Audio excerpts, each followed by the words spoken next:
And we wake up to a horrific act of mass murder.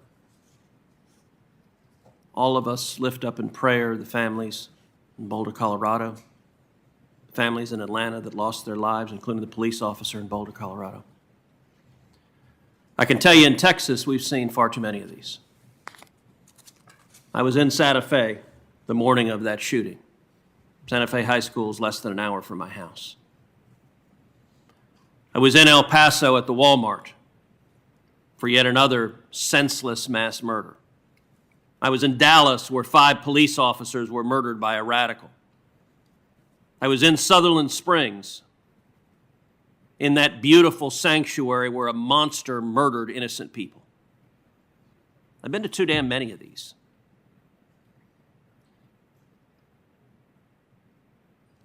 Senator from Connecticut just said, it's time for us to do something. I agree. It is time for us to do something. And every time there's a shooting, we play this ridiculous theater where this committee gets together and proposes a bunch of laws that would do nothing to stop these murders. Senator from Connecticut just said the folks on the other side of the aisle have no solutions. Well, the senator from Connecticut knows that is false. And he knows that's false because Senator Grassley and I together introduced legislation, Grassley-Cruz, targeted at violent criminals, targeted at felons, targeted at fugitives, targeted at those with serious mental disease, to stop them from getting firearms, to put them in prison when they try to illegally buy guns.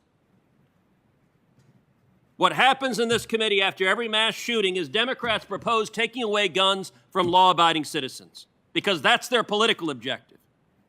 But what they propose, not only does it not reduce crime, it makes it worse. The jurisdictions in this country with the strictest gun control have among the highest rates of crime and murder. When you disarm law-abiding citizens, you make them more likely to be victims.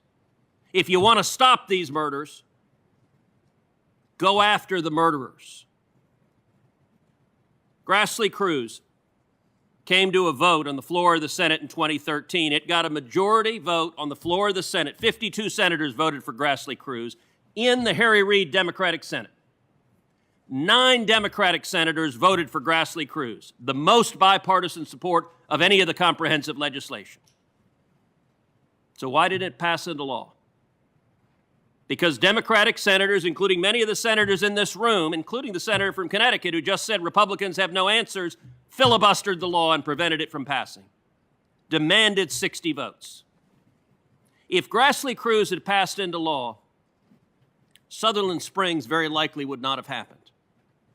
Why is that? Because the shooter there, the murderer there, had a conviction in the Air Force that the Obama Air Force failed to report to the background check system. And Grassley-Cruz mandated an audit of all of the convictions to make sure the background check database has those felonies in it. Not only that, Grassley-Cruz mandated that when a felon tries to illegally buy a firearm, that the Department of Justice prosecute them. The Department of Justice has a long and I think indefensible practice of not prosecuting felons and fugitives who try to illegally buy guns. If Grassley-Cruz had passed, the gun crimes task force that it had created would have charged prosecutors with going after gun criminals, locking them up, and putting them in prison. That's how we prevent these. Now, we will learn in the coming days and weeks the exact motivation of the murderers in Atlanta and Boulder, Colorado. We'll learn what happened there. But we already know this pattern is predictable over and over and over again. There are steps we can take to stop these crimes. And you know what the steps aren't?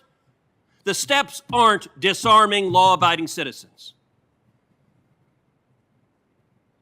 Every year, firearms are used in a defensive capacity to defend women, children, families, roughly 1 million times a year in the United States. And the Democrats who want to take away the guns from those potential victims would create more victims of crimes, not less.